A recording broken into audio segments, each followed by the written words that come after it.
Law 21. Play a sucker to catch a sucker, seem dumber than your mark. Everyone wants to appear smart. It's a natural impulse. But here's a counterintuitive truth: when you appear less intelligent than you are, you gain a powerful advantage. People love to feel superior. When they think you're not as sharp as they are, they lower their guard. They get careless. They say things they shouldn't say, assuming you won't understand. They do things in front of you, assuming you won't notice the significance. They try to manipulate you in obvious ways, which reveals their methods and intentions. It's like being a fly on the wall, except you're right there in the room. The key is calibration. You don't want to seem so incompetent that you're dismissed or disrespected. You want to seem just dim enough that others feel comfortable being careless around you. Just unthreatening enough that they underestimate what you're capable of. This works in competitive situations too. If your opponents think you're weak, they won't prepare adequately. If they think you're slow, they'll move before they're ready. And when you finally reveal your true capabilities, the surprise can be devastating. In a world where everyone is trying to appear impressive, the person who seems unimpressive holds hidden advantages. Let them think they're smarter. Let them think they have the upper hand. Then, when it matters, show them exactly what you're capable of. Play the sucker to catch the sucker. Do you agree or disagree with this law? Leave a comment. Are you a mindful Machiavellian? Like, share, and subscribe. Law 22, use the surrender tactic, transform weakness into power. When you're losing, every instinct tells you to fight harder. To resist. To go down swinging. But sometimes, the smartest move is the opposite of what feels natural. Surrender. Let me explain why this works. When you resist, you give your opponent justification. They can paint you as unreasonable, as a threat, as someone who needs to be crushed. The fight itself legitimizes their aggression against you. But surrender? Surrender changes everything. When you give up, you remove the excuse for their continued aggression.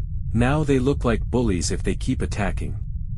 They're forced to appear gracious, to treat you with leniency, to show mercy. And you? You survive. But here's the strategic part. Surrender buys you time. It puts you in a position to observe your opponent from close range. You learn their methods, their weaknesses, their vulnerabilities. You build relationships with their allies. You wait for circumstances to change, for their attention to shift, for new opportunities to emerge. History is full of people who surrendered, survived, and eventually won. The key is emotional discipline. Don't surrender because you've lost hope. Surrender because it's the strategic choice. Transform your apparent weakness into a position from which you can rebuild, learn, and eventually triumph. Use the surrender tactic. Do you agree or disagree with this law? Leave a comment. Are you a mindful Machiavellian? Like, share, and subscribe.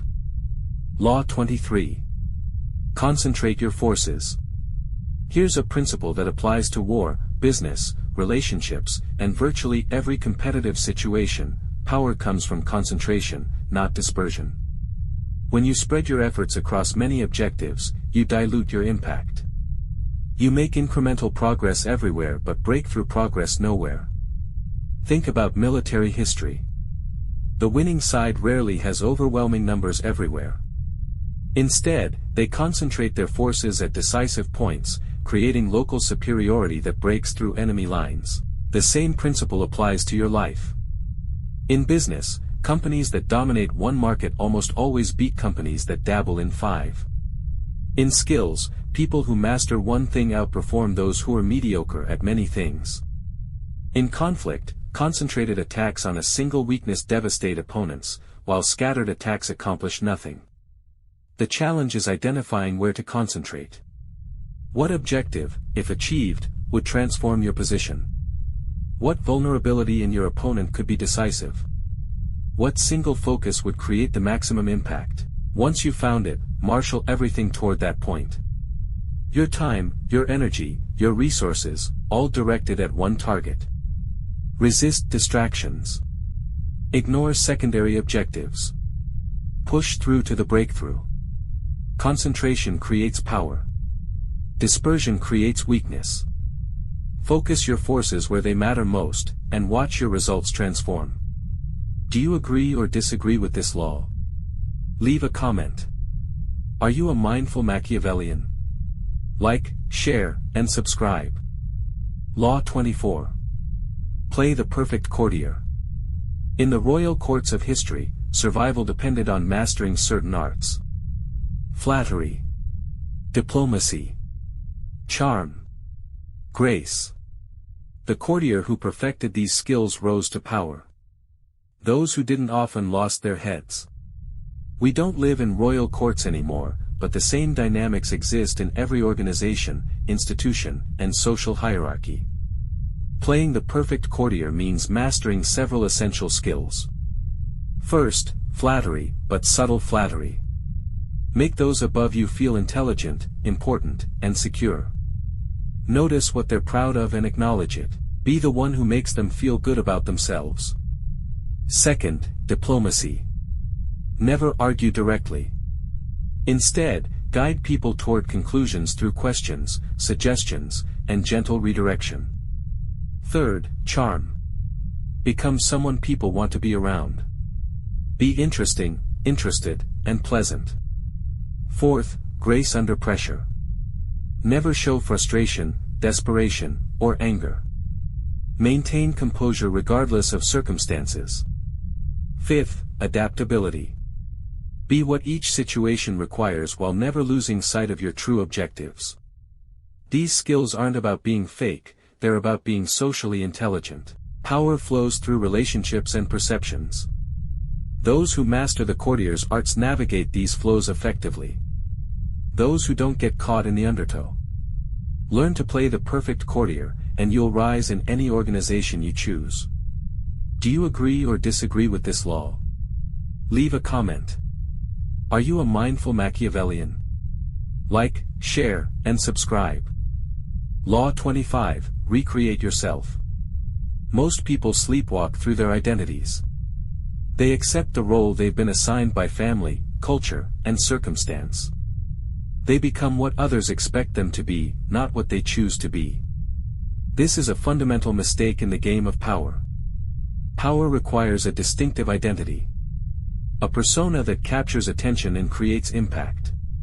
Generic, default identities don't command respect.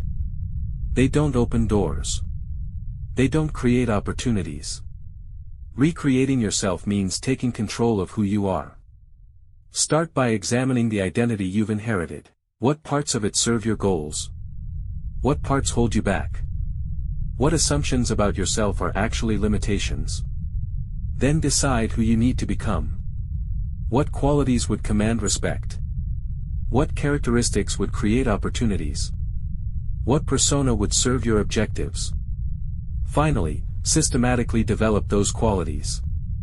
Practice new behaviors. Study the people who have the qualities you want. Deliberately change how you present yourself to the world. This isn't about being fake. It's about being intentional. Everyone performs an identity, most people just perform the one they were given. You can choose to perform the one you create.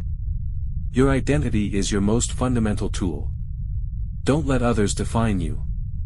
Recreate yourself into someone more powerful than anyone expected you to be. Do you agree or disagree with this law? Leave a comment. Are you a mindful Machiavellian? Like, share, and subscribe. Law 26. Keep your hands clean. In the pursuit of power, you will encounter situations that require morally ambiguous actions. The question isn't whether you'll face these moments, it's how you'll handle them without destroying your reputation. The answer: never do the dirty work yourself. This isn't about avoiding necessary actions. It's about protecting your most valuable asset, your clean image. When your name is never directly connected to controversial actions, you maintain something priceless: plausible deniability. You can publicly condemn practices you privately benefit from. You can take the high ground even as you pursue earthly objectives. Here's how it works. Use intermediaries. Find people who can do what needs to be done without your direct involvement. Use proxies. Let others take positions you secretly support. Use third parties. Create distance between yourself and the action. And if things go wrong, you can sacrifice the intermediary while your hands remain clean. The key is choosing the right people. Find those who can be trusted to remain silent, or who have enough to lose that silence is in their interest. Structure relationships so they benefit from success but can't easily reveal your involvement. Remember, in power, appearance is reality. Your reputation is everything. Never let your name be connected to actions that could tarnish it. Keep your hands clean at all costs. Do you agree or disagree with this law? Leave a comment. Are you a mindful Machiavellian? Like, share, and subscribe. Law 27. Play on people's need to believe to create a cult-like following. Here's a profound truth about human nature: people need something to believe in. They crave meaning, purpose, and belonging. They want to be part of something bigger than themselves. This need is so powerful that people will sacrifice tremendously, time, money, even their lives, for causes they believe in.